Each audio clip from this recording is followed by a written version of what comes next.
when you consider the life of the Jehovah's Witness. Welcome to the channel, Reverend Dr. J.W. Morrison, Theologist. How are you this morning? Gee, it's cold, isn't it? It's winter. Caught off guard. Reverend Dr. J.W. Morrison, Theologist, New South Wales, Australia, Central Coast, Gosford. Very interesting, the Jehovah's Witnesses have not been seen for a month now down here, and they swamped this place. Haven't seen a Jehovah's Witness in a month. Not sure what's going on, what the reason for it is. Excuse me. But they're nowhere to be found. And that's good news for the community, because you don't want these cult members infiltrating into the innocence and naivety and ignorance of people towards their organization. They're not going to tell you about the trouble that it's in or the trouble that it causes. That's why it's described as a cult. It's relentless in its evil. It was founded on evil and always has been evil ever since. I've been trying to find a word that is stronger than spiritual and theological abuse, and the only thing I could think of is psychopathic, because it's theologically psychopathic by the way in which it uses the scriptures. It's totally incorrect in its interpretations and applications of the Bible. And if you don't believe me, ask the tens of thousands of pedophiles that are in the organization that are now being pursued, particularly in, I think it's Pennsylvania, America. They've got a real attitude towards these criminal Jehovah's Witnesses, and they ain't going to stop at anything to get them. I think they've just done 9 or 12 elders for child sexual abuse, on child sexual abuse charges, and they've done it proudly, without any reserve at all. They've made it open and public. They've made it very clear their determination and resources that they're going to avail to this. They are not going to back down. They're not going to be blinded by the religious facade that the organization uses. They are going to catch and prosecute these child molesters, and they're doing it. Praise God. I mean, religion's not harmful. It's not meant to be harmful if you get it right. But you have to do the study and the understanding of the Bible to get it right. And basically, if you want me to save you years and years of wasted time trying to work it out, the object is not to harm yourself or anybody else. If you can not harm yourself or anybody else, you're on the right track. You're doing the right thing. That's what religion's about. That's what the golden rule is. Not to harm yourself or anybody else. And so anything above or below that is really not Christianity. I thought Jesus got it right when he said, love your neighbour as yourself. He got it right. Don't harm yourself or anybody else. It's pretty simple. How are you, mate? Yeah, man. Bloody cold this morning, isn't it? They're getting a few off here, you know. There's got a little EP off there. Oh, good on you. I thought there'd be a few more, but Oh, you just got to keep trying. yeah, they're under there for sure. Gee, it's cold though. Wow. And so that's the object of, and the way to measure anything. That must be coming off the snow. It'd have to be. Oh, yeah, it's freaking sweltering hot. Yeah. No, that'd be coming off the snow for sure. So yeah, anything that is harming the person that's being harmed has someone that's harming themselves. See, harm towards others comes first by the person harming themselves. I just come out of a relationship and I ended up saying to the lady, I'm really sorry, but this is abuse. She didn't understand that probably, or didn't realise, but it was. My mind was totally worn out by the attitudes and the hostility of her family members. She failed to do anything about it, and I just got to the point where I've gone, no, I want to please and do the right thing, but no,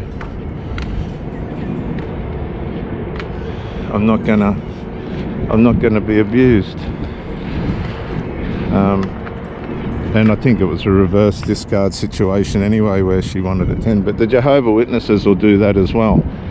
If you become aware of their deceptions and lies, they'll throw you in a reverse discard, which means they'll just cause you to have reason. They'll try and talk you out of it as best they can and manipulate it out of it. But once they know that you're out, you've awoken,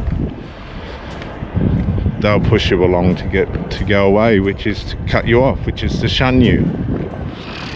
No contact. And there's a no contact rule in action. They throw it at everything at you. No contact to the family and everything. You've done nothing wrong to the family, only that you don't want to participate in the cult anymore. So they separate you from your family if they can do it. And they do. They do it all the time.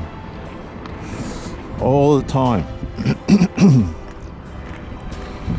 The problem with the Jehovah's Witnesses is they are so determined to believe lies, they become naive. But they use the naivety as an excuse. I know women that use naivety as an excuse. They love having sex and they just pretend they're naive. They're not. They just love having sex. This is the cunning of human nature. And so the Jehovah's Witnesses train their minds to be suspicious about things that they're being told outside the watchtower, and that is a way of, what it's actually doing is diverting them away from what they really should be worried about. Cold this morning.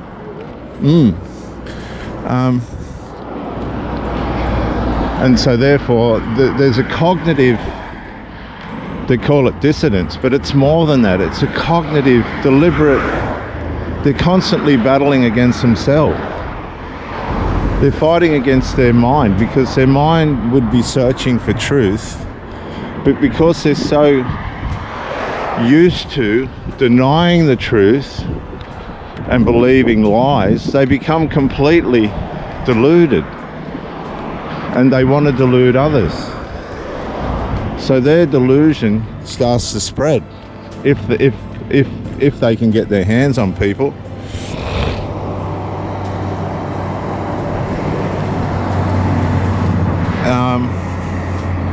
And that's why I bring an awareness to the cunning of this religion.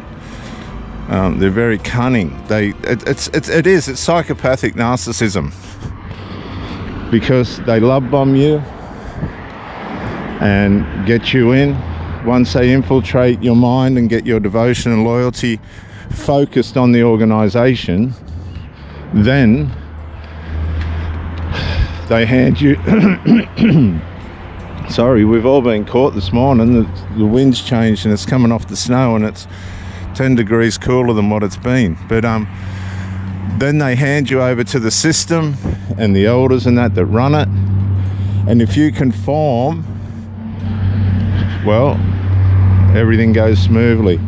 But if you start to ask questions, no, they'll try and reel you back in. This is where they're really well trained. They try and reel you back in,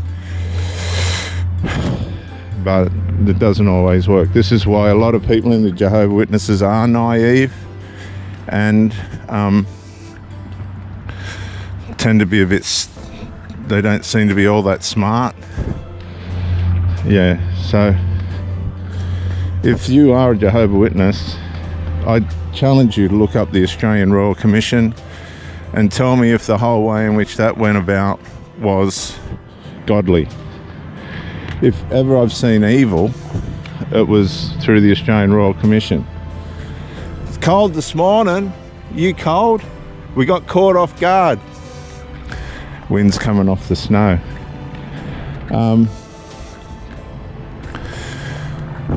The Australian Royal Commission. We can't forget what that did to that organisation. The organisation did it to itself, but the world wanted to show the world how evil and wicked the cult of the Jehovah's Witnesses really is. It's not a religion. It's time to stop pretending that it is. It's just a cult that's trying to make money out of its members, trying to get more members to make more money, to harm more people. I'm Reverend Dr. J.W. Morrison, theologist, Central Coast, New South Wales, Australia. Bye for now.